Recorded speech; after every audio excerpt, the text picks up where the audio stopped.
ज्ञान और विश्वास का एकमात्र संगम बिहार ज्ञान चक्षु में आप सबों का फिर से स्वागत है। जय हिंद साथियों, पिछले वीडियो के तरह इस वीडियो में भी मैं आपके ज्ञान के खजाना को भरने में महत्वपूर्ण भूमिका निभाऊंगा। साथियों, ये वीडियो आपके लिए 25 दुर्लभ जीके के समान ज्ञान के प्रश्नों को लेकर आया है। साथियों, हमारा चैनल आपके शिक्षा, सीटेट, बीटेट, यूपी टेट, विभिन्न प्रकार के प्रतियोगी परीक्षाओं, साथ ही साथ बिहार बोर्ड के मैट्रिक और इंटर के परीक्षा से संबंधित प्रश्नों को आपके लिए समर्पित करता आ रहा हूं। तो आज 25 प्रश्नों के खजाना में पहला प्रश्न है, वो कौन रोग है जिससे पलकों का भार 2 से 2.5 मन लगने लगता है। साथियों, आपने सुना होगा फिल्म कूलिंग के शूटिंग के दरमियान सदी के महानायक अमिताभ बच्चन को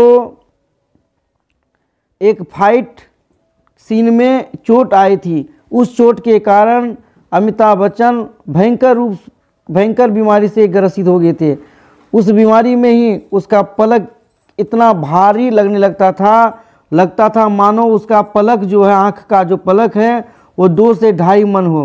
तो साथियों, इस बीमारी का नाम था मेस्थिया ग्रेविस। ये बीमारी अमिताभ बच्चन से पहले अरस्तु को भी हुआ था। तो हमारा उत्तर गया मेस्थिया ग्रेविस के साथ। ये प्रश्न आपको ढूंढने से भी कहीं नहीं मिलेंगे।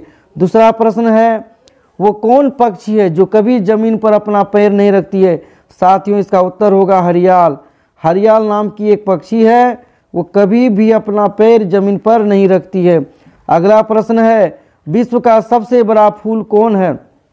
तो साथियों, विश्व का जो सबसे बड़ा फूल है उसका नाम है रेफ्लेशिया। रेफ्लेशिया का जो वजन है वो लगभग 14 किलो है। रेफ्लेशिया विश्व का सबसे बड़ा फूल है। अगला प्रश्न है आपके स्क्रीन में, अमिताभ बच्चन की पहली फिल्म कौन सी थी। तो साथियों, अमिताभ बच्चन की जो पहली फिल्म थी उस फिल्म का नाम था 7 हिंदुस्तानी। 7 हिंदुस्तानी अमिताभ बच्चन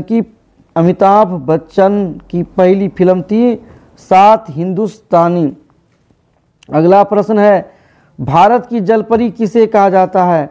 तो साथियों, इसका उत्तर जाएगा बुला चौधरी।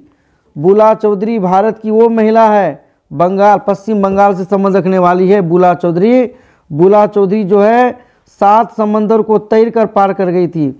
बुला चौधरी पश्चिम बंगाल के विधानसभा से सदस्य भी रही, अर्थात एमएलए भी रही है। इसे भारत का जलपरी कहा जाता है बुला चौधरी को। अगला प्रश्न है, छठा प्रश्न, भारत की उड़न परी किसे कहा जाता है। तो साथियों, उसका उत्तर जाएगा पीटी उषा के साथ।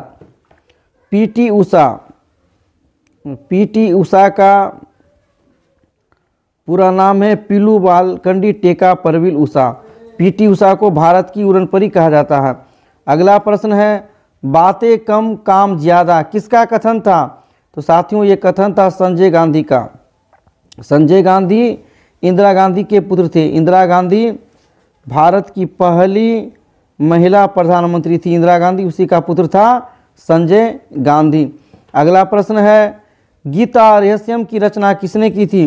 तो गीता रहस्यम की रचना लोकमान्य तिलक ने की थी। लोकमान्य तिलक ने गीता रहस्यम की रचना जेल से ही की थी। लोकमान्य तिलक।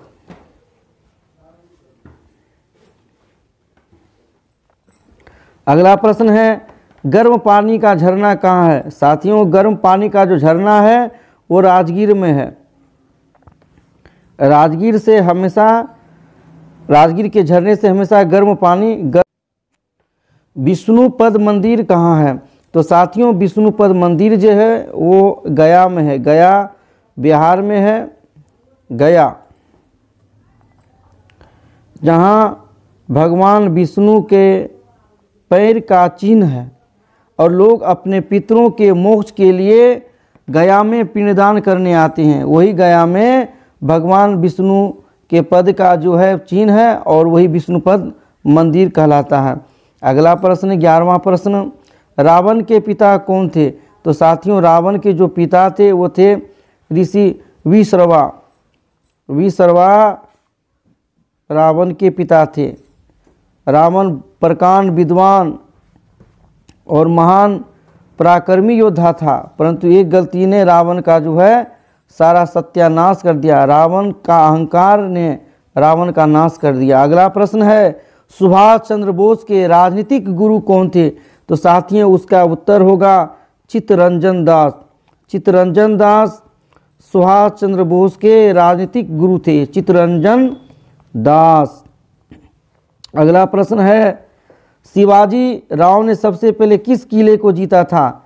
तो शिवाजी राव जो है सबसे पहला जो किला जीता था उस किला का नाम था तोरण।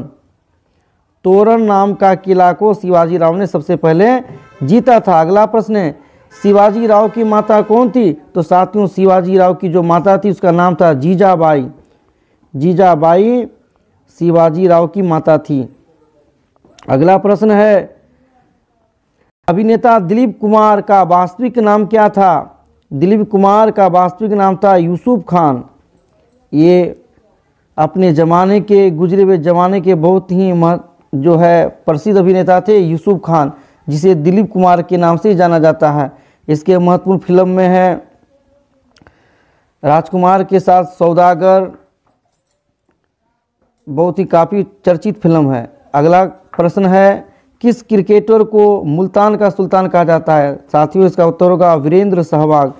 वीरेंद्र सहवाग सचिन तेंदुलकर के साथ ओपनिंग करते थे और भारतीय क्रिकेट की ढाल थे अपने समय में वीरेंद्र सहवाग, इसे मुल्तान का सुल्तान भी कहा जाता है।